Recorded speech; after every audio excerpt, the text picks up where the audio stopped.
Voici encore une fois donc une petite explication surtout, enfin une explication surtout pour vous méfier de tous les liens et publications dans le but de pirater. Donc beaucoup de possibilités et de variantes.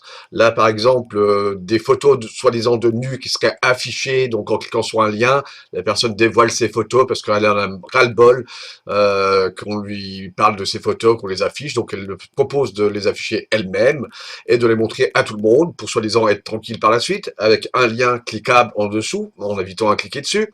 Un autre modèle aussi, donc qu'on voit le plus courant d'ailleurs, c'est des faux accidents. Donc si on regarde les photos, on peut s'apercevoir souvent que les photos n'ont rien à voir avec la France, où les textes, c'est beaucoup de fautes, beaucoup de morts, enfin, toujours pareil, et en vous invitant à chaque fois à cliquer sur un lien pour soi-disant voir si on reconnaît une personne dans l'accident, voilà.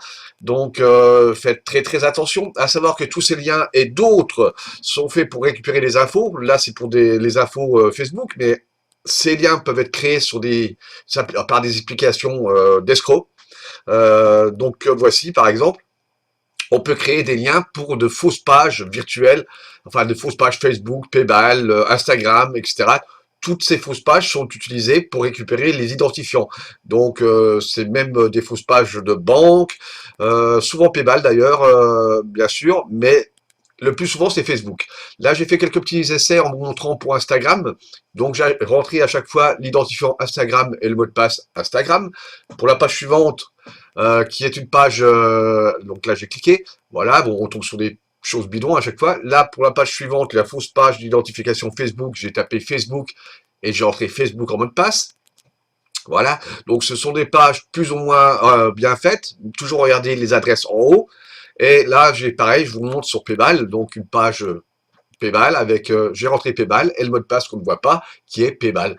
Donc c'est quelques exemples que je vous fais. Donc à chaque fois qu'on clique, bien sûr, on ne tombe pas sur la page Paypal. Par contre, l'escroc récupère automatiquement ce que vous avez saisi. Là, voici le logiciel donc d'espionnage.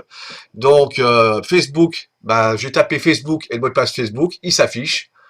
Paypal, pareil, enfin, etc., etc. Donc c'est un système où vous avez les victimes qui sont enregistrées. Là, vous pouvez voir qu'en 24 heures, il y a eu 1120 victimes sur le site, enfin le logiciel prévu. En tout, depuis quelques semaines, 168 000 victimes. Voilà, donc malheureusement, c'est un logiciel que beaucoup de petits escrocs, brouteurs, c'est pas spécialement des forts en informatique, ont. Donc faites très très attention à vous, méfiez-vous avant de cliquer sur n'importe quel lien. Prudence. Merci et à bientôt.